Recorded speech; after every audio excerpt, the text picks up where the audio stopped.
Good evening and welcome to Bishop's Birthday Bash. First, I just want to state that we do not own the rights to this music, but we do ask that you share, like, and share this post. And remember that we're here to worship our bishop.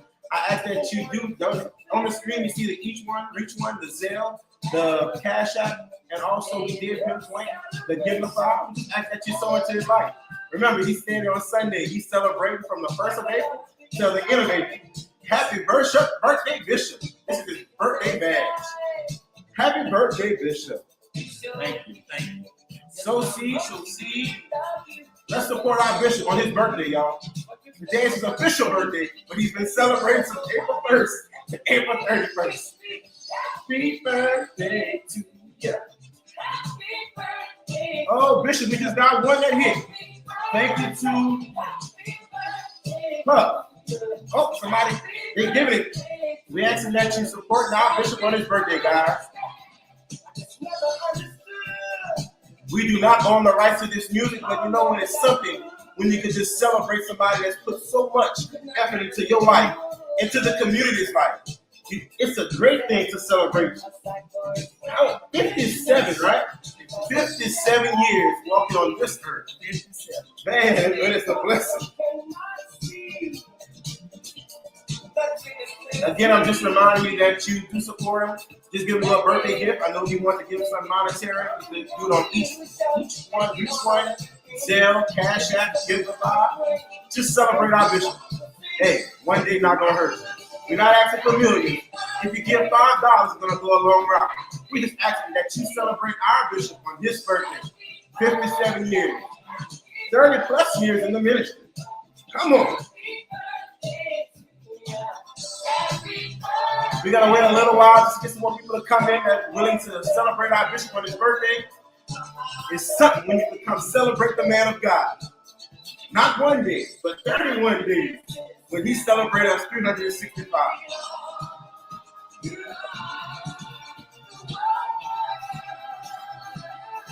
We do not own the rights to this music, but I just felt that we had to play something on his birthday, and I can't sing.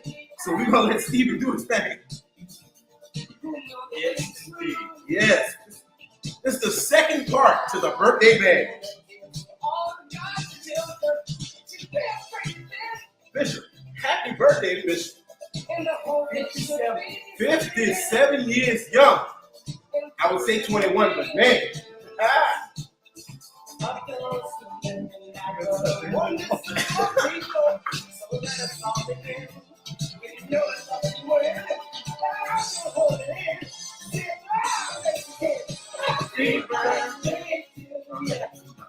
Tag somebody, share this post. Share, tag. Tag him. Hey, Miss Christine, we see you. Miss Marina, we see you. Him out. Mr. Williams, we see you. Go for 21, Bishop. They telling you go for 21. Hey, Mauricia, happy birthday, Bishop. Y'all tag, share. Let's get this to 100 views, 100 million views. We're going to celebrate our bishop on this evening. Kelsey said, do it big for 57. Look at you, Bishop.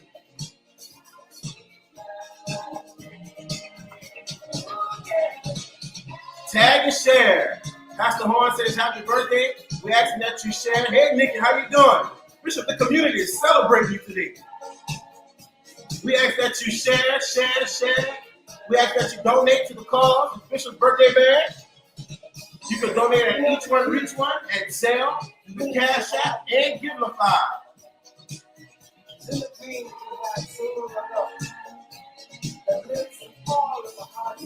We doing it. Happy birthday. It's the birthday bag. You're an Aries, right? Aries and Taurus. Oh, come on, Bishop. I thought we said something. From April 1st to April 31st, we're going to celebrate our bishop. We're going to wait a couple more seconds to get some more people on because we want everybody to have the chance to celebrate with our bishop. But again, like we stated, we do not own the rights to this music. But again, we're here to celebrate him. On this evening, the second part of the birthday bash. My Bishop, you started off this morning with so much good words, but I just want you to give the community a chance, give the world a chance to have the thoughts that you did. So I ask that you recap what you talked about. And the main part that I want to talk about is when you spoke about your brother and when he said, Kurt, save me. How did you feel when that came up? Like, talk about that, elaborate that, because that was your main point this morning. So that's the first thing we want to start. Oh my goodness. Oh my goodness. First of all, I just want to say thank you. Thank each and every last one of you. Just for this day, it means so much just for me to be able to pour out my story. Never thought that it would be poured out in this way, but I am grateful. But as I said on this morning, with ministry, is a lot that goes on in ministry, and it's always a defining point of why a person is pushed to do some of the things they do. Each and every last one of us, no matter who we are, is something that happened in our lives to get us to the place that we are, whether it's good, bad, whether we like where we at or not, whether it's something that we wish that we never got into. It was something that pushed us to be in the position that each one of us in. And one of the things that pushed me into the position is when my little brother died. He was 11 years old, and I was 13 years old. Now, I'm 57 now, but at the age of 13, having somebody to die in your arms, that was a big deal. And he got hit by a car, as I said this morning. He got hit by a car, and when he got hit by the car, all his intestines and everything was spread out over the street.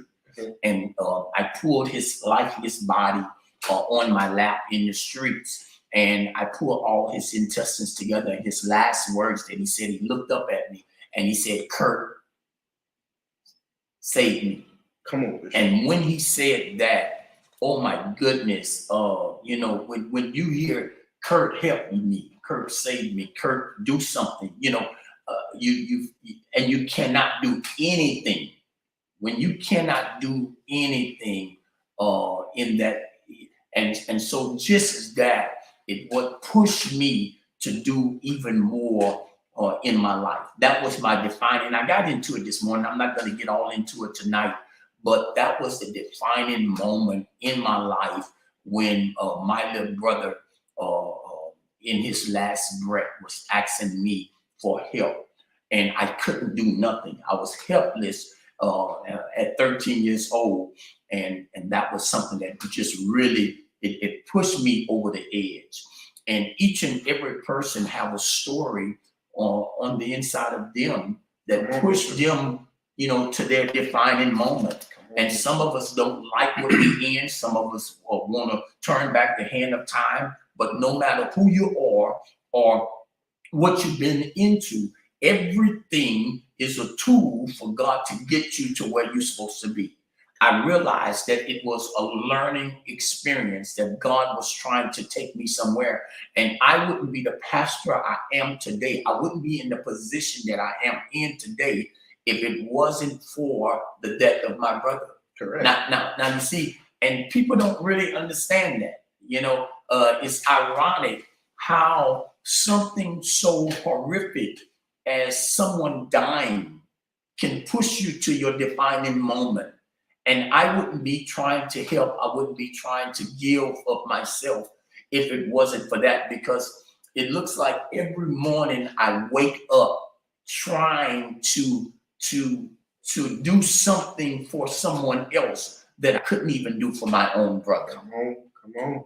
And you see, that's the drive. That's what's in me, and I'm always trying to go further. I'm always trying to do more. I'm always trying to give more, because I'm always trying to live up to what my brother asked me to do.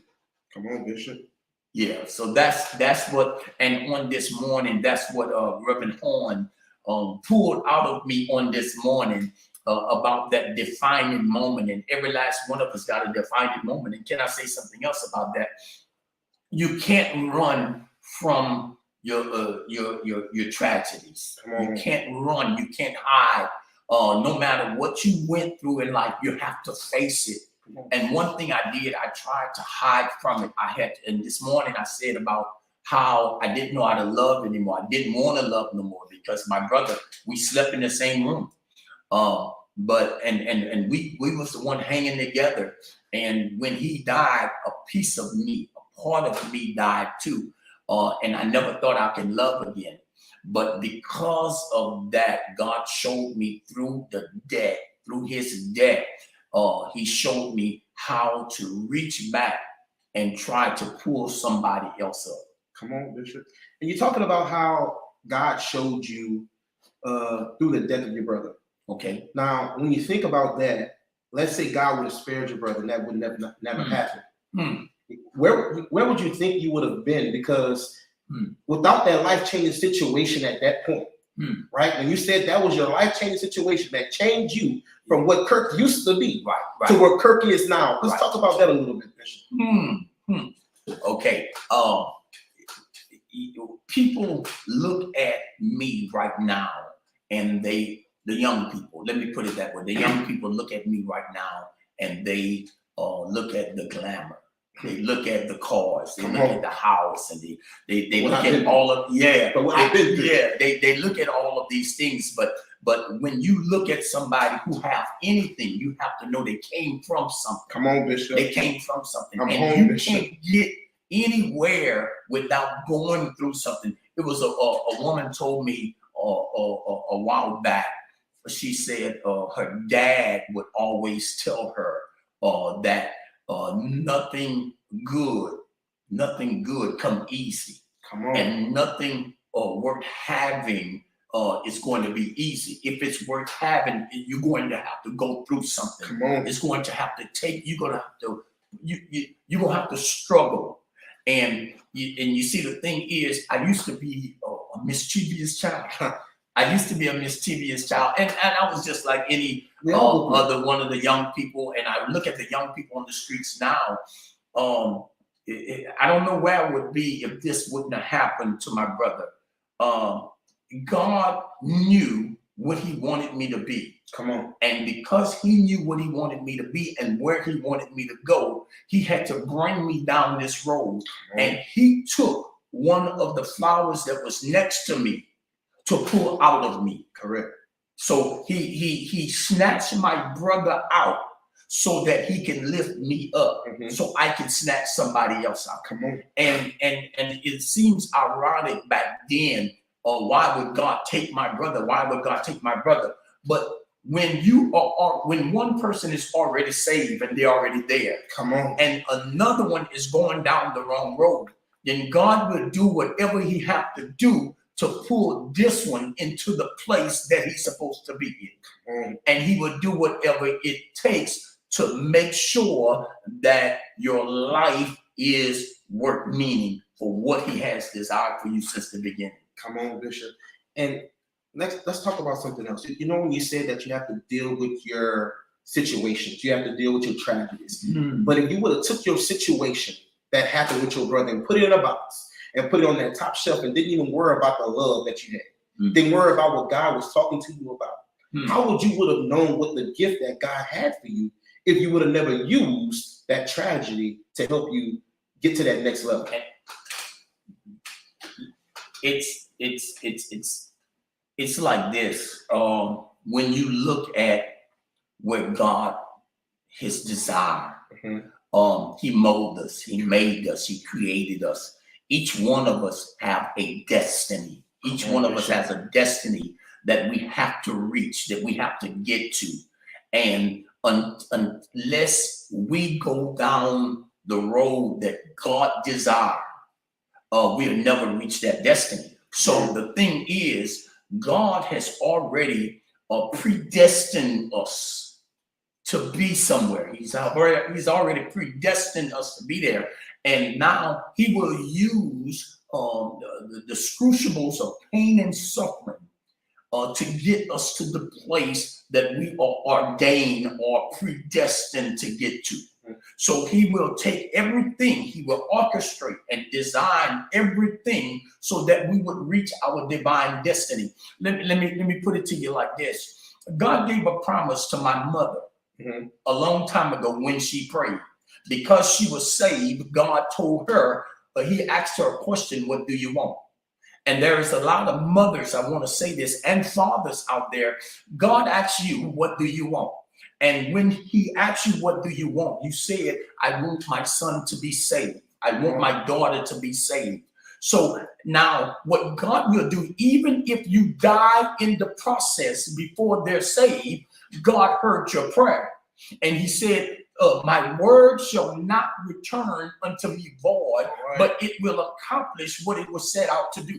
So even though I didn't want to go right, even though God had placed it and predestined for this to happen, he remembered my mother's prayer. And my mother prayed for me. My father prayed for me. I used to listen to my daddy late at night and early in the morning. As soon as he would get up, he would be down on his knees in the bathroom praying. Before he go to bed at night, he would be down on his knees praying. Mama would be in the living room praying, sometime in the bedroom praying for us while we was in our adolescence years. No matter what we were doing, but God heard those prayers. Come on, Bishop. We wasn't praying for ourselves, but God heard their prayers. And God promised mama, he promised daddy that, listen to me, I'm going to bring them out. And if mama died, if daddy died, listen, I want to talk to somebody tonight to know that no matter what happened to you, that God heard your prayer. And no matter, don't worry about your children, don't worry about nothing. Why? Because God will see to it that your prayers is going to be answered. They will not return unto him void. He's not a man that he should lie. Keep his word. He keeps his word. Yeah. Keep his word. It's like you say, when you have to make it personal, the relationship. Because I remember when my grandma used to tell me, oh, I want to pray. I'm praying for this. I'm praying for that. But you got to make it personal. And when you got to put that stamp of approval on there, right? So let's say I'm praying for my son, but I need to talk to God and let him know what you're praying for. Explain to us how important that is to make it personal. So when you're praying, it's not where you just praying and you feel like you have to make it personal. Like, explain that to us, Bishop. A lot of people don't realize that the real essence or the meaning of praying. They don't understand praying. We feel we have to pray a certain way, or we have to do a certain thing, or we have to go a certain length of time when we pray. When Jesus prayed many a times, he just didn't say a mumbling word. Come on. But he was praying on the inside. My grandmother used to just wave her hand. They got that song, if I can't say a word, I'll just wave my hand. Prayer is not so much as what you say. It's what you're feeling in the heart. So what we do, we try to make elegant speech. We try to make our words so elaborate. We try to come before God with it, like the Bible says, sounding brass and tinkling cymbal. That's what you trying to pray a certain way, but that's not going to cut it. What's going to get your prayers answered if you coming before God with a sincere heart? Because he's not worried about the words we say. So, and I want to get that over. He's not worried about the word we say, but the contents of that's what's on the inside of us. How your heart is. The heart. He says, by the feelings of my infirmities, by the feelings of, I know you by the feelings of your infirmities. So how you are feeling on the inside is going to let me know. So your words, that's nothing. Your words, God is not listening to our words, because the Bible teaches us that we don't know what we ought to pray for as we ought. We don't know that. Correct. Because the Spirit has to make groanings on the inside of us. The Spirit has to speak to us. And you see, a lot of people, they don't feel that they are praying the right prayer. I've heard so many times people come up to me and say, I don't know how to pray. I don't know how to pray. I don't know what to say. It's not about what you say. Correct. And it's not about the words you say, but it's all about how you're feeling on the inside. You don't have to say nothing. You don't have to say nothing. So the thing is, when we put that protection power over our children, over our loved ones, when we put that protection power over them, then that's what God will hear and he will understand. Man, Bishop, it's just something like the relationship that you have for the community and for the people. Because I can remember when I first joined the church, let's say 9 years ago, coming from the Catholic religion, coming to here, it wasn't about this, that, and the other, where I came from. It was the love of God that you had that made me want to join the church. And it's something when you could just sit here on your birthday and we celebrating somebody else and you give it back to the community. And it's something when we can celebrate somebody that always put himself on the back burner, but always put somebody else first. Like when you do the free funerals, when you do the free weddings, when you open the church for anybody that's willing to come in that don't have anything. Because I remember we was riding your truck and they had this man that was hungry, and you took your last. And it was meant to be. I don't want to put it out there like that, but I feel like we have to say this because I remember. I could remember it was that personal. I was sitting on the passenger side, and he was like, "I'm going," but it was your last. Yeah. You took from your family and gave your last to get him something to eat, and it's just something when God sent an angel like you here on earth, and that's why we're here celebrating you on your birthday. And I ask that you go ahead and Givelify, Cash App, Zelle, sow into his life because you sowed into so many people. You sold into this community where people don't even realize the things you do in the back.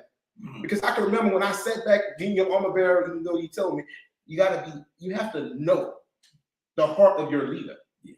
And I just want you to talk about that because it's plenty of times that you say you got it, but in your heart, it's like, man, I gotta do this, but you don't know where it's gonna come from. Right? Explain that to us, Bishop. And this is so ironic that you say this because a lot of times I talk to pastors, some young pastors, some older pastors, and they always want to see where they're going. Even parents, even fathers, mothers, they want to see where they're going. They want to see where they are and what they're doing, and you want to have enough. And we use one of the Bible scriptures. We use one of the Bible scriptures where it talks about a man before he builds a building or start a project, he will always count the cost first. But when you are walking with God, come on. So many times you don't know where you're going. You can't see where you're going because most of the time God won't show you. Correct. You wouldn't know how many times I stood up in the church, stood up before my family and told my family, don't worry about it, we're going to make it. And I didn't know if we was going to make it. Come on. So many times I told the church, oh yeah, God's going to make a way. And I didn't even know. I hadn't even talked to God.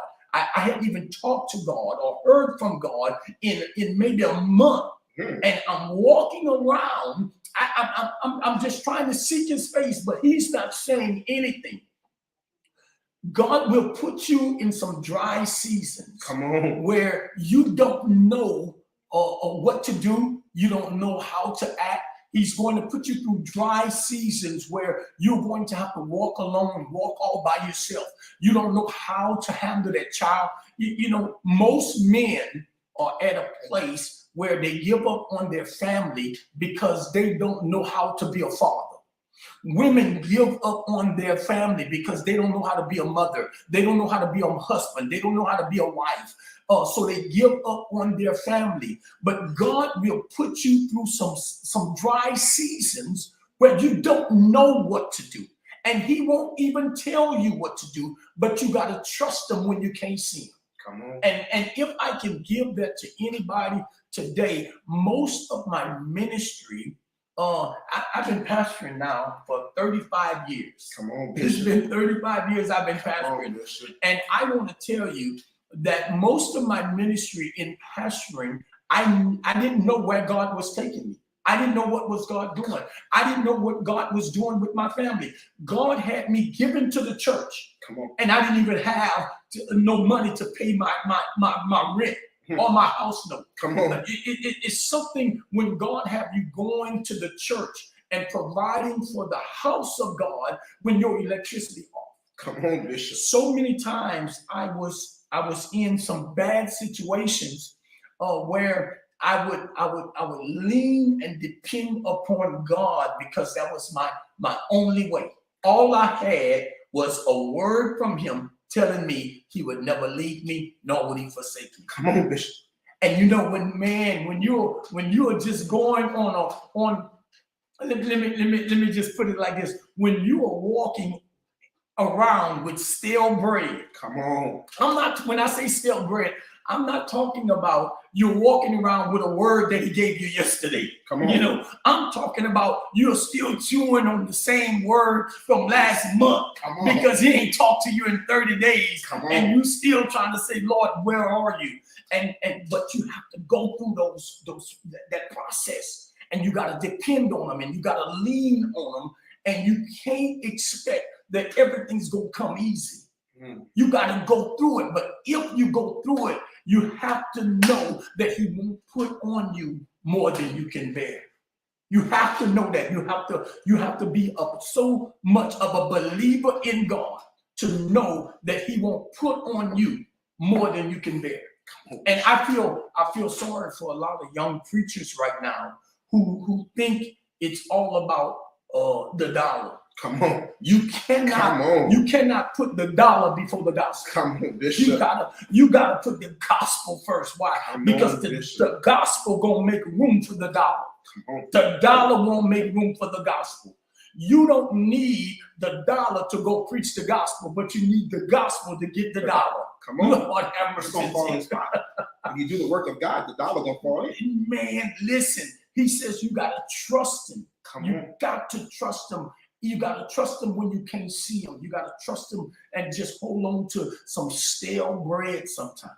So, Bishop, you're talking about trusting him, but I have a question for you. So, in ministry, you've been doing this 30 plus, you said 35 years. 35 years. So, as much as you trust God, was it a time in your ministry in the years that you've been doing the work of God where you was just like, I'm done, I'm giving up? Like you want to throw in the towel?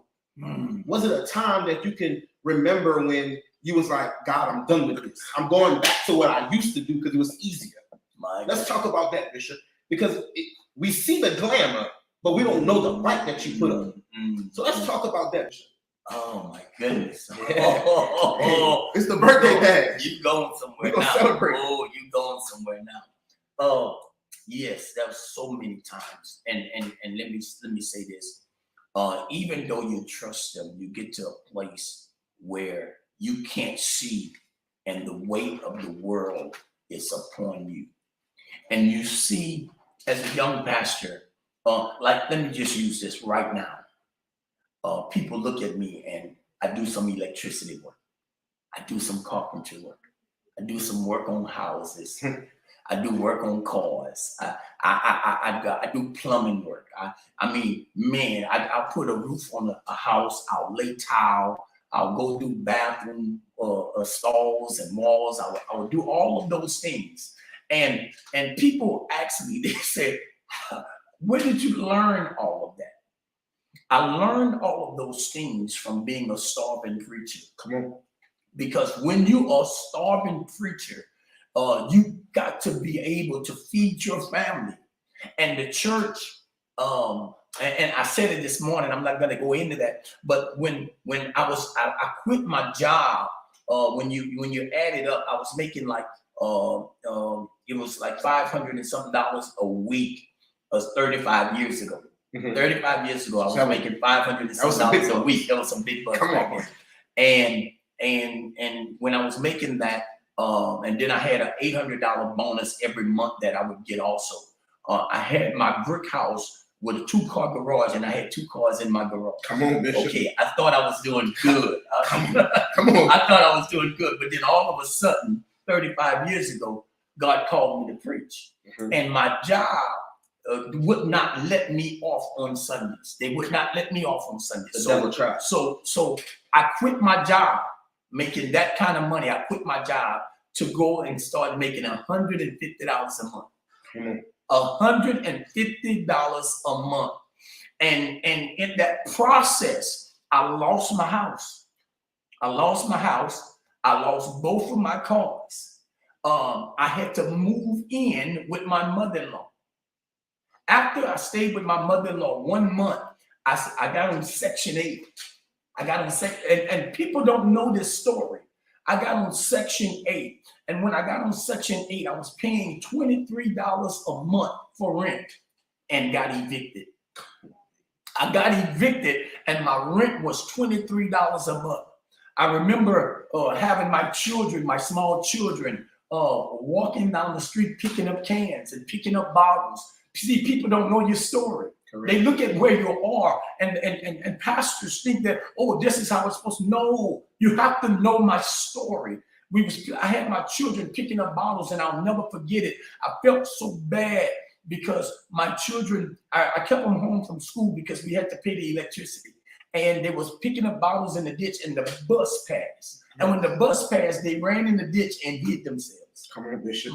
Fatima and Katrina, they ran in the ditch and they hid themselves. And when they hid themselves, I looked at that and I told my children, I said, don't worry, a day's gonna come where y'all never gonna have to hide again. Come on. That's Bishop. what I told them. I said, God says a day gonna come where we won't have to want for anything. And that was a process. And talk about wanting to leave God.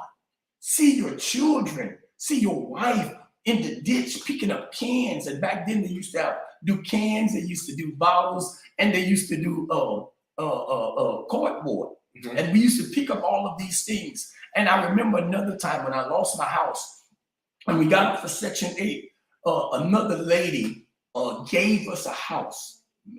Miss Chisholm, she gave us a house. And I'll never forget it. She let us move in the house, and the house had no walls. Come on. So I went to the store and asked the man at the appliance store for some cardboard boxes.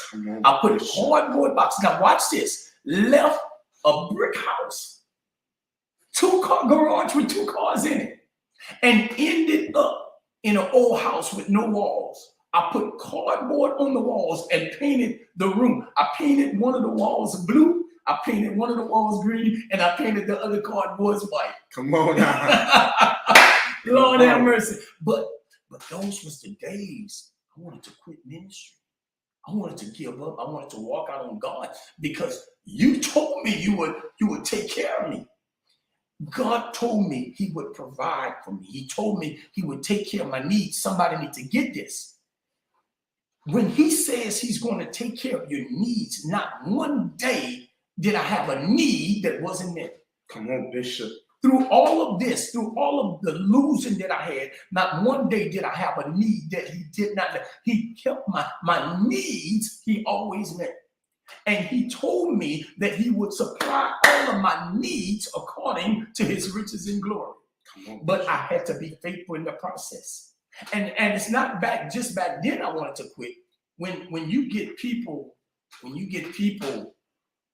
your ministry, when people get go ahead, answer. When people get to a point where they don't want to listen to you. Come on. When you're preaching and look like everything that you're preaching is in vain. Come on. Look like nobody want to listen. It comes when you are at your house, when you are with your family, and you're telling your children and you're trying to teach your children and you're giving them the right thing to do, but they go left. Come on. You train them up right. You give them what they need. You give them the food. You give them the clothing. But it seems like they don't want to go the right way. So you want to give up on your family. You can't give up. Because just because they don't get it right now, they're going to get it. You got to trust them. You got to trust them. Man, I can remember, Bishop, when my God, about 4 years ago, I was in my undergrad year and my financial aid fell through for my career. And I was short $500. Went to my wife. I was like, hey, I don't know what I'm going to do. I'm about to quit. But it was something, that little still voice that said, call you, Bishop. And when I called your phone and I was like, Bishop, man, I'm about to quit school. Like, I don't have the money to pay for it. He said, I remember you saying, give me an hour and 30 minutes. But you pulled up in front of my house. It's a Circle. I'll never forget this. And you blew the horn. My God. And you said, here, it's to pay your tuition. And And from there, I was still, because it was like, I was a member in your church. I wasn't part of your bloodline.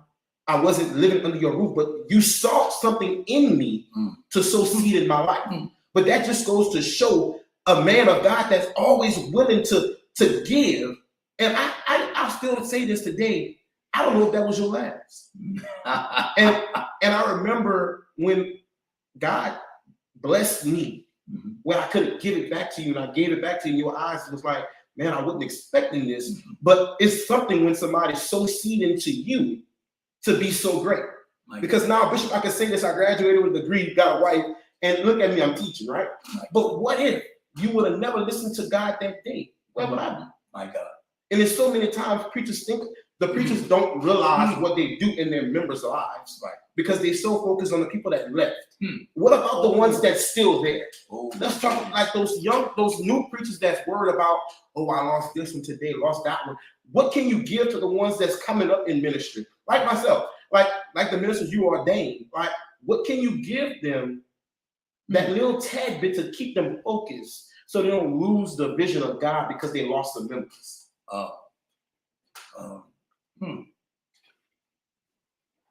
There was a story told about a young man that was leading God's people. Come on. And while he was leading God's people, he kept on getting frustrated. He kept on getting upset because how he was leading the people wasn't doing this or the people wasn't doing that. And it looked like God wasn't doing what he was supposed to do. And that preacher was talking to his father-in-law. And when that preacher was talking to his father-in-law, the father-in-law looked at him and says, who those people for? Come on. And then the preacher said, well, what you mean, who they for? I'm their leader. He said, you're leading them, but who those people's for? And then he says, well, what you mean, who they for? The father-in-law said, that's God's people. Come on. And that was Jethro talking to Moses. Moses' father-in-law Jethro told him that because Moses put his eyes as the people he was leading was his people. And they're not his people. They're God's people. Come on. We get so bent out of shape as pastors and preachers because we feel that that's our people. That's my people. That's my members. And when somebody leave, it breaks our hearts. When somebody come, we try to nurture them and cover them and give them everything. And then when they leave, it breaks our heart. Again, the problem is we need to look at it and know that every person that comes through our door is not our people. They're God's children. And God only wants us to nurture them for a little while. And don't get me wrong, I've had hundreds to leave me. And yes, you hate to see them go, but watch this. We build them up to push them out. Come on. We build them up to push them out. I'm a firm believer that every person in the household of faith, in God's church, every person is a scaffold. I'm a firm believer that we need to look at every person as a scaffold. When a house is being built, you have to bring scaffolds into the house so that you can reach the high levels. Correct. But after the house is built, you don't leave the scaffolds inside the living room. You break the scaffolds down and you put them away. The scaffolds was only there to do a specific job. Come on. Once the job is finished, the scaffold is removed. Come on. That's how people are. God gives us people to go into the building, do a certain work. And once they finish the work, then it's time for them to move on. But what we want to do, we want to keep everybody in the house. You can't pastor everybody. Come on, Bishop. Every person is there for an appointed time, and not until we realize that that appointed time is not in our time, but is in God's time, then we are going to build them up to get ready to leave. They're just like children. Come on, Bishop. Come on, Bishop. sure. They're just like children. We want them all to come, but once it's time when they grow up, they got to move on. They have to move on. And Bishop, I want to say something. I see that one of the followers on Facebook put that you have a servant heart, and I'm gonna say this. I started my master's program. We talked about that the other day, and right now, trust me not, we're learning about servant leaders. That's the class I'm in right now. A servant leader is someone willing to do the work without getting the glory, but is still willing to lead, but worries about the others, right? My God. So when I look at that, I can remember when you got the king. You taught me how to put a floor down, wood by wood. When I did it, you called co-pastor in the room and was like, look what Tyrone did. You didn't say, look what I taught Tyrone. Yeah. Look what Tyrone did. Yeah. When the men in the church is doing stuff, you don't say, look what I did, because you put that in us. Look what the men did in this community. Yes. So a servant leader is what you are, and it amazes me. But Bishop, it's a pleasure for me to be here tonight. And like anyone that's joining us right now, if y'all don't know what we're doing, we're celebrating our bishop on his birthday. It's his birthday bash. And at the bottom of the screen, you're going to see that he has Giveify, Zelle, Cash App. For anyone that wants to donate into his life, donate into somebody that I can vouch for, that changed my life as a young man in this community that looks up to you. Because I remember when I lost my job, when I was working at the police department, and I didn't know what angels going to meet. You used to pick me up, let's go, we're going to do this, we're going to do that. But it showed me, despite of my situation, God gonna send somebody here to help you, right? And while you're doing that, I just want you to just talk about, Bishop, I just want you to talk about how you came to do the free funerals, how you do the free weddings, how you just open a church for anybody that needs something. If they don't have it, it's you. Because all these pastors out here charge for funerals, they charge for weddings. But when you can do that, when you know that you can charge, but you do it for free. Talk about that. Okay, I'm gonna say this.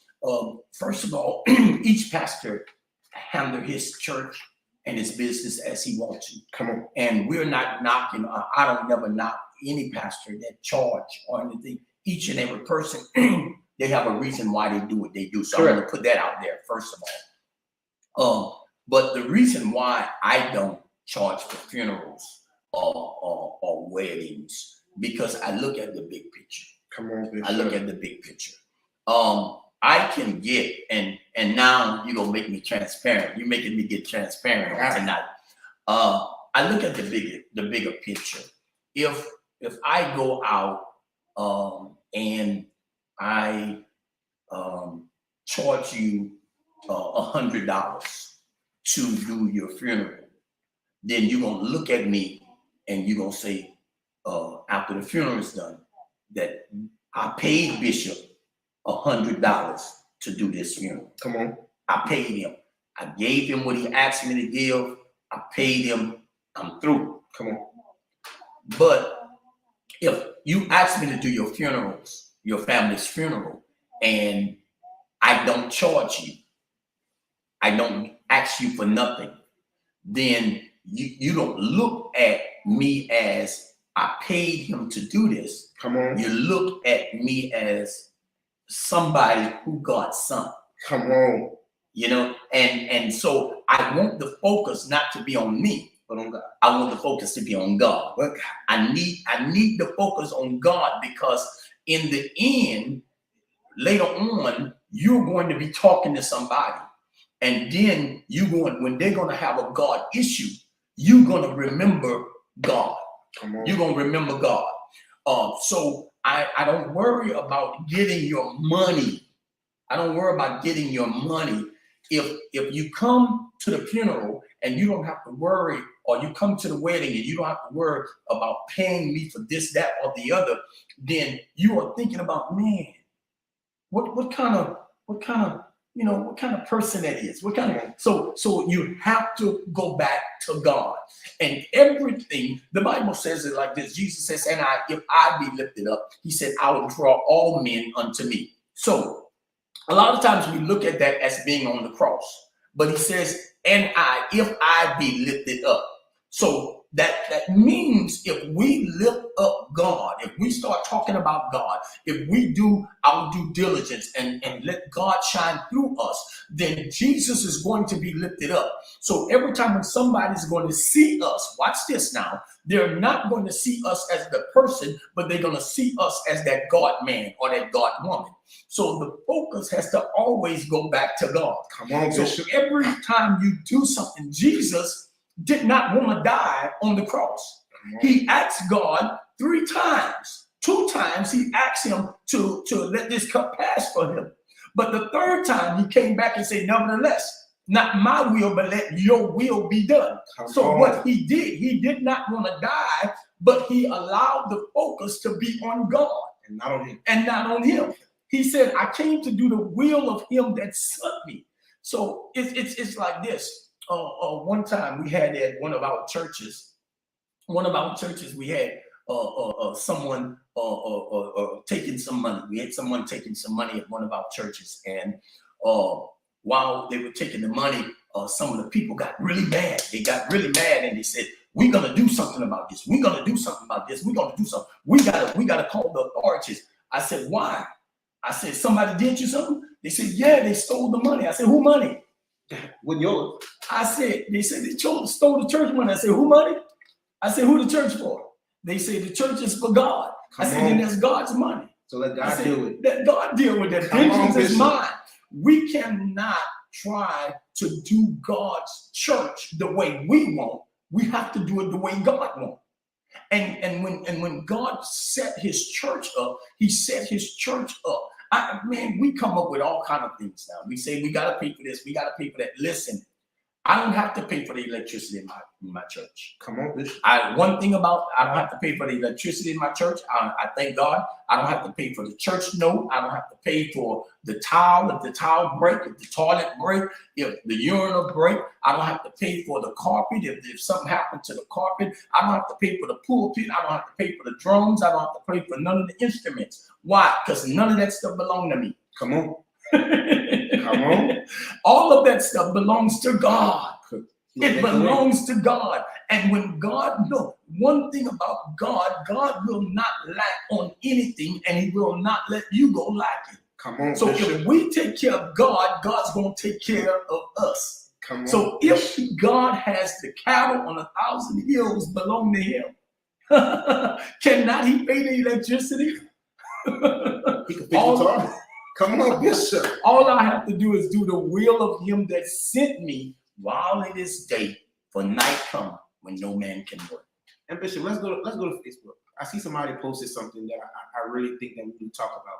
So I think it's Sister Key. She put Bishop Stevens in 2013 gave me the words to live by as I move forward in my calling. He said when your ministry when you minister, always seek to meet a need. I learned it never about me. It's always about meeting a need. Thank you, Bishop, for helping me to stay focused and making the main thing the main thing. Right? Right. Like when you said that to that young lady back then, what were you thinking? What was running through your mind? Because that's not just something you just tell anybody. You gotta be thinking this, and you have to be willing to help the next person succeed. That came from a thought from my grandfather. My grandfather was Earl C. Green, and he was Deacon Green. He was a deacon in his church, the chairman of the deacon board at St. Luke Baptist Church. And one thing, when I started preaching, I went to my grandfather and I said, yes, I'm called to preach. Come on. And he said, okay. He said, you called to preach? I said, yes, sir. After I preached my first sermon, he came back, he set me on the porch, and he said, I heard your sermon, you good. He said, you got something. He said, but let me tell you something. He said, let me tell you what I don't want you to do in the pulpit. Come on, Bishop. He said, right back then, in that time, it was Dallas playing and all that other kind of stuff was playing. But I'd been preaching for a little while now, but he said Dallas was playing and J.R. Ewing was on. Some of y'all might remember J.R. And J.R. was on, and he said, people, when they come to church, he said they don't want to hear about J.R. He said they don't want to hear about Dallas. They don't want to hear about what's going on in the street. He said they don't want to hear about all that stuff. He said when people come to church, he said they're hurting. Come on, Bishop. He said they need to. Some of them is wondering how they're gonna pay their bills. Come on, some Bishop. of them is wondering how they're gonna stay married. Some married. Some of them is wondering how they're gonna get through tomorrow. Some of them want to kill themselves. He said you don't have time to worry about all of that stuff. He said when you get up in the church on Sunday morning, he said meet a need. Come on. He said meet the need. He said, don't worry about nothing else. He said, because people have needs, and if you meet the need of the people's going to follow you. And that's where that came from. I can't take it for myself. He told me that day, and I've been with that ever since. And I've been telling it to my preachers along the way, because that's what we have to do. We have to meet the needs of the people. Once you meet the needs of the people, then God's going to meet your every need. Bishop. Again, that's why we celebrate it. 57 years of you being on this earth. Again, it's at the bottom of the screen that actually do donate to our bishop on his birthday bash. But Bishop, after 30 years of preaching, 30 years, 35 to be exact, what is the drive that continues you to wake up at 5:30 every morning, do the breakfast table, wake up every Sunday, do 3 services, go to Bible study on Tuesday and Wednesday, and still pick up the phone and minister to people in Africa, minister to people across the world? But when you ordain all these ministers, what's your drive? What's your drive that continues to push you to that next level? Because like you can sit back. You done taught us all how to do the work. Yeah. You can sit back, put your feet up. But what is your drive to still continue after 35 years? Oh man. Because like in the educational system, 25 years you can retire. Yeah. 30, you get into the drop at 30. Yes. But you at 35 and you still pushing. Yes. What's your drive? Oh God. Oh man. So many times I wanted to call it quits. Come on. But when the Bible puts it like this, it says, when a person knows they're saved, it explains how a person know that they're saved. This what I'm about to say is explain how a person know that they're not finished with the work of God. The Bible says it like this. It says the wind bloweth where it wishes. You hear it, the sound thereof, but you cannot tell whether it's coming or it's going. That is to everyone that's born of the Spirit. The wind is blowing. It blows wherever it wishes to blow. And you cannot tell. I don't care what you do. You can't tell. The trees be going this way sometimes, but there's sometimes the wind is going. It's just going. It's just going. So you don't know. You can't tell. And that's how everybody is born of the Spirit. You can't tell, but it's something on the inside of you that God keeps pushing you and pulling you and telling you, letting you know that you're not finished yet. Some of us, we stay too long in a place. We stay too long in a place. Right now, at one of my churches, I have already placed my daughter as the pastor. Come on. I've already placed my daughter as the pastor. 3 other the churches, we have already put our sons at the 3 churches. A lot of people ask me, why didn't I take those churches? And just know, because God didn't tell me that. Come on. You're going to know when it's your time to quit and when it's your time to pursue. The problem is what we want to do. We want to listen and look at people in society. And some of us quit too soon. And some of us stay too long. But there is a drive on the inside of you that God will allow you to know that you're not finished yet. And I'm not finished yet. It's at that place now. Let me share this with you. With Africa, we have 7 churches in Africa, Liberia, Africa, and I know y'all on live tonight. I love y'all so dearly. We have 7 churches in Liberia, Africa that carries Faith, Hope Christian Fellowship International. There is a work that we are doing out there as we speak. There is a work that we are doing out there as we speak. We have the school going out there. We have the 7 churches. We have ordained 21 pastors. We have ordained 21 pastors, 14 deacons and their wives, and first ladies. We have that work going on right now. And God is moving me now. He's putting me in position that I can get away. Come on. And you say it like yourself. I have all of these ministers around me that I can do certain things. And that's where God is moving me. He's pushing me to do more work in Africa. Because we have infrastructure to do out there. We have infrastructure to do out there.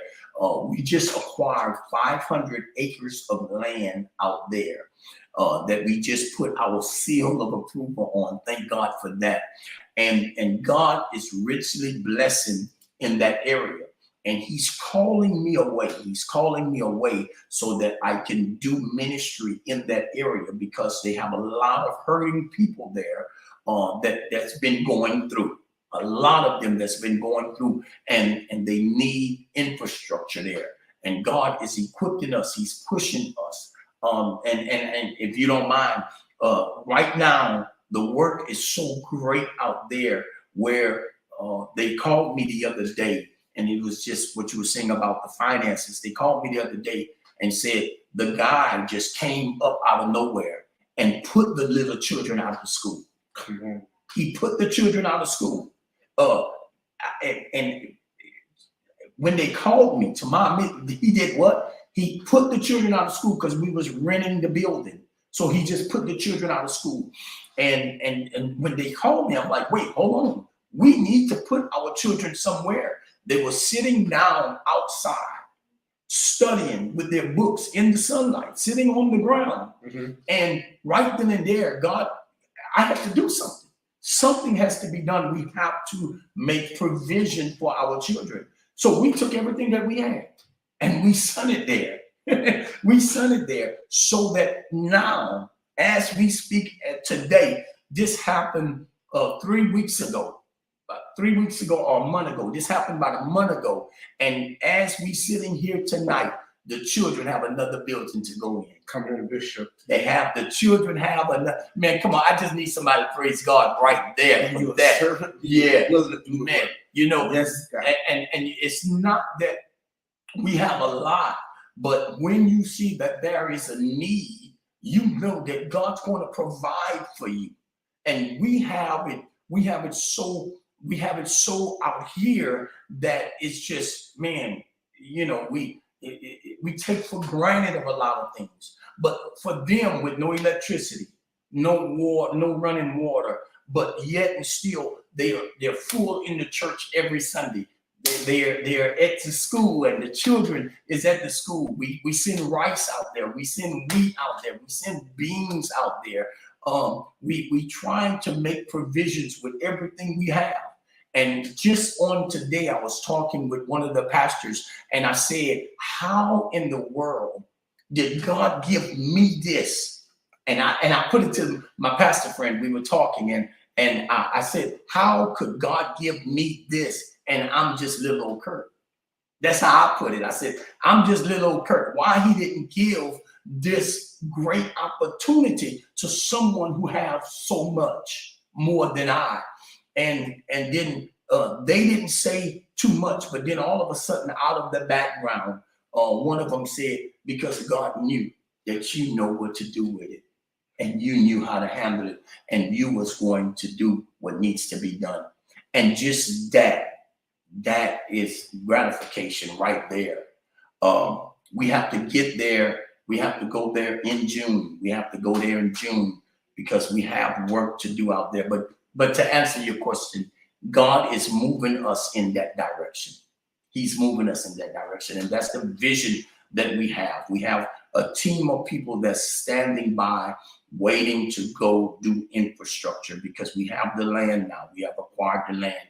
Now it's time to make God word come true and alive out there. But Bishop, when you ask your pastor friend, why me? Mm-hmm. when your brother asked you to save him, Hmm. God already knew what you was going to go through to get to where you had to go. My God. So when we ask that question, why me? Why not? My God. Because you always preaching to us and you're telling us God knew us in our mother's womb. Yeah. But your plan was already orchestrated. Yeah.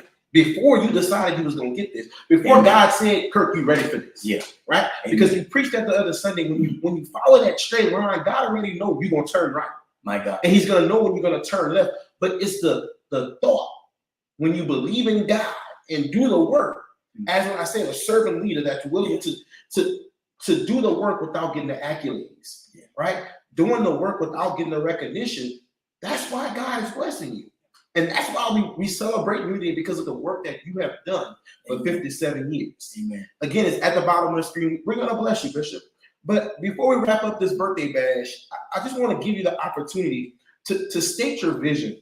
State your vision for the upcoming events, for the upcoming time, for the people on social media that may want to sow into your vision, that don't know what's going on, that may somebody press the share button and it's reaching somebody that don't even know what's going on, right? You have a gift from God, and I'm giving you this. I want to give you this opportunity, even though we're celebrating. I want to give you an opportunity to talk about your vision that God has put in you throughout your 35 years of preaching. On just today, remember when you was in that dry season, like give your vision. Yeah. And I thank you. I thank you for that, because my heart is overwhelmed. When right now we are going through, and I said it. I don't know if I said it this morning, but I'm going to say it again if I did. One day I was listening to Bishop Paul Martin. I was a young preacher at the time. He wasn't Bishop Paul Martin at the time. He was Pastor Paul Martin from out of New Orleans, Greater St. Stephen's Baptist Church. He wasn't in full gospel back then, but he came out on the stage one night and he was preaching. And while he was preaching, he was talking to all of the young pastors, and he said to all of us, he said, all of you young pastors, you trying to go and preach everywhere all over the world. You're trying to preach in every town, in every city. You go everywhere and preach. And he said, people don't even know you in your own city. Come on. He said, how you can go save everybody all over the world. And he says, the people in your own city don't even know you. He pack you up. He said, your mayor don't know you. He said, your district attorney don't know you. He says, your councilmen don't know you. He says, your governor don't know you. Your senator don't know you. Your congressman don't know you. He says, how can you help somebody over there when the people in your own city don't know you? And then he broke it down. He says, not only those in office, he said, but then your people in your community. Can somebody go in your city and call you and ask for you by name, and everybody in the city know you? That's what he said. When he said that, I don't know if he did it or not, but that resonated in my heart. That did something to me. And I said, I'm going to make sure that everybody in my city know my name. Come on. I'm going to make sure that everybody, that my governor of my state, that my congressman, that my senator, that my mayor, that my district attorney, I'm going to make sure that they know my name. Why? Because it's too much work for one person to do. It takes us all coming together. With all of the killing that we have now in all of our cities around here, with our young men shooting up one another.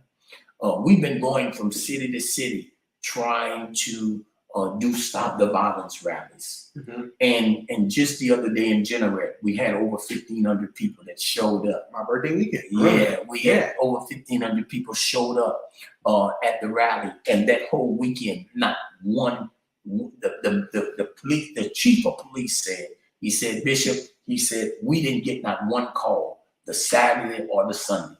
And before that, they said it was going to be all kind of stuff going on because it was so many people that was dead. They said, we know they're going to have some shooting and some killing. But on that weekend, we trust God and they didn't have no killing, they didn't have no shooting, they didn't even, he said, the chief said, they didn't even have a domestic call the whole weekend. Right now, we are getting ready, we are planning, we already been started talking to go into Baldwin because we have problems in Baldwin. And I feel that it would be an injustice if we don't do something about what is going on in our surrounding cities. Come on, Because Bishop. I believe every last one of us have a hand that we can do something to stop it. Maybe you can't do it by yourself, but the Bible says if 2 or 3 gather together in my name, touching and agreeing on anything, it shall be done. And I believe we need to come together. I want to see, to answer your question, I want to see the communities getting together. And when I say the communities getting together, I'm not just talking preachers. I'm talking the pastors with community leaders. I'm talking the saved with the unsaved. I'm talking to, why? Because some people who's not saved can reach your children better than you. Come on. And we need everybody to get on the playing field, coming to work together to handle this problem. They got work that's going on, like I said, in Africa. We have work that we have to do. And listen to me, it takes money to do the work. It takes money to do the work. And what we are doing, we did it last year over here, and we're doing it again this year over here, and we also doing it in Generette. We just from this weekend, every penny that was given to us, we are giving it back to the city of Generette. Come on. We have 7 scholarships to give out this year that we have given to the city of Generette. The children of Generette, we're going to have 7 scholarships as we are giving out. Same here in Abbeville, there's going to be 7 scholarships given out again over at the high school, over at Abbeville High. What we are doing, we are coming together and we are making a difference. Each one have to reach one. And we have to know that we can do it if we all come together on one accord. I'm a firm believer of it. And I just want to say, I just thank God for the people, because listen, it has nothing to do with me. Come on, Bishop. Man, it has nothing to do with me. I tell people all the time, listen, if I can be a help, just call me. That's what it's all about. I just want to make sure that my living is not in vain in the Lord. Bishop, we thank you. Again, we're celebrating your birthday badge. This is just day 20 out of the whole month. And you know what? Like, I could have been anywhere else. I could have still been sitting in my car with my wife doing my homework. But it's something when you get that call and God's like, you have to do it. Yeah. When you don't want to do it, right? Because it's something when somebody's trying to bless you and you don't even do it. My God. Right? And then tonight, we came to celebrate him, but you celebrated the community. You celebrated Africa. You talked about all these things that you're doing. And I'm just going to challenge people on this live that you bless this man of God. Because, again, it's his birthday, but he's here celebrating us. He's here giving us a word that somebody needed, right? And I'm challenging you. I'm not gonna put a price out there, because you're not worth any little coin. I could say $100. I could say $2,000. I could say $500. But I don't know their circumstance. My God. Right? So God's gonna bless them to bless you. And when they do, Bishop, I hope that it's more than that your wallet can hold. Your Cash App that's at the bottom of the screen. Your Zelle. I want the internet to break Cash App. I want it to break Zelle. I want them to break Giveify, because I want it to be so tremendous that they're gonna see the work that God's doing in you. My God. Because 57 years and 35 years in this ministry, what if you would have said that day your brother got killed that you're not gonna listen to God? You're not gonna receive the gift that God has put on your life, because that's your choice, right? God has a gift for you, but it's to know if you're gonna tap into that gift. What if you would have never did that? So I challenge you on tonight. If you can't do it right now, you gotta wait till the 1st or the 3rd. Whenever you have to do it, bless this man of God, because I'm gonna bless you, Bishop. But you bless my family, and you bless this community, and you still, despite of your birthday today, yes, you still out here blessing somebody else, because that's a true servant leader. And before we get this done, I'm gonna tell you again, happy birthday from myself, from everybody on social media. Continue doing what you're doing, because despite if you think that you're not reaching somebody, trust me to believe you're touching that person that say they can't do this or they don't know what to do. When you get tired, it's still, even though you're training us up, you got to look back and say, even though you don't want the accolades, I gave you the tools to be successful. You gave us the tool, but God gave it to you when you lost your brother. My God. But you had to take the charge, like Obasi used to say, what you gonna do with that? My God. And you've been doing it. Truly. And I can be looking at the posters on here, people saying that you are a true friend, you're there for them. And it's something when you could sit back and look at what you've done. Amen. And Bishop, I thank you again. They'll thank you. And like I said, I ask that you bless him. Sow into him. Sow into the man of God, because it's some work that you're going to do that you're not done. And like I said, Bishop, I'm here for the ride. I've been here. Let's say I graduated high school, came here because of one of my friends. And I've been here. Yes. I've seen you go through the dirt. I've seen you with your lads, but I've seen you at your high. My God. And you have not changed. You never sat on that throne, oh, I'm this big guy. No, you always sat with the low, because no position will make you high. Amen. And I thank you for that, because a lot of people go to where, oh, I'm the pastor of that church, you're going to do what I'm going to say, or I'm the bishop. You get these titles and forget the work of God. My God. And you say, but it's something when you learn that no position is bigger than God. My God. Amen. And I thank you for that, Bishop. And the community right there, man, like I said, that's a different conversation. I believe we got a preacher here in the house. But we're not here to celebrate me. We're here to celebrate you. And it's a blessing to sit in your presence. Amen. Because I remember before we close, when I first came to Faith Hope, when I didn't know what it was to be in this religion, or because I was Catholic. Like I knew the Hail Mary, knew the Act of Contrition, knew the Our Father. I knew going to church for an hour. But when I came to Faith Hope, it was stay close to me and watch your life change. And since I've been here, I can say that it's done that. My God. And it wasn't because I did it. Because there was plenty of times I could pick up the phone and call 533-15 and I'll come knocking at the door at 2 o'clock in the morning when my marriage is upset. Because you was the counselor when we needed it. You was the dad when we needed it. My God. You was the judge when I wanted to throw in the towel. At 2 o'clock in the morning, I screwed up. I'm not perfect. I can say that. Me and my wife came busting in your mom's in your wife's room, and I needed you to fix something because I went through something, and I thank you for that. And if he's done that for you, if he was that person, I ask that you just bless him. And again, happy birthday. And we about to play a song, Happy Birthday, Bishop. I want you to put it on because I know I see the phone dinging. Don't stop the blessings, because even though that you feel that you don't have it right now, just pray and God's going to give it to you. And again, we thank you. And Bishop, you have anything that you want to tell me before we close out? Like I said, let's give you one to take it. Yeah, it's your celebration. I just want to say thank y'all. I would say God bless y'all, and may to God be the glory for everything that God is doing and he's going to do. We just give him praise and glory. And Bishop, again, we thank you from the bottom of my heart, from the Faith Hope St. Moses, from Faith Hope International. We thank you, my God, because you're our bishop, and we're going to stand next to you and create your vision and make sure your vision comes to pass, because God has put it in you. So happy birthday, Bishop. Y'all celebrate my bishop. I can say one of my dads, because I have a dad that's been a mature dad. Happy birthday, Bishop. We do not own the rights to this song, but I just feel that it's right that we celebrate you on this evening. And we thank everyone for being here. And again, you can find him at 5:30 every morning at the breakfast table. You could come to any service that he preaches. This is a true man of God. And we say thank you, thank you, thank you. And last words that you want to tell me before we? Well, I just want to say thank y'all again. And we going out with Steve. Come on, Steve. Happy birthday, Bishop. Happy birthday. Thank you. Could not have a little more. He said, a sack for his recognition. Come on, Bishop. Just because some cannot see. But it's me. Happy birthday, Bishop. It's on the screen. Giveify, Zelle, Cash App, whatever you want to do. Just bless this man of God. And before we leave, we want to say happy birthday one more time. And we thank you for your time.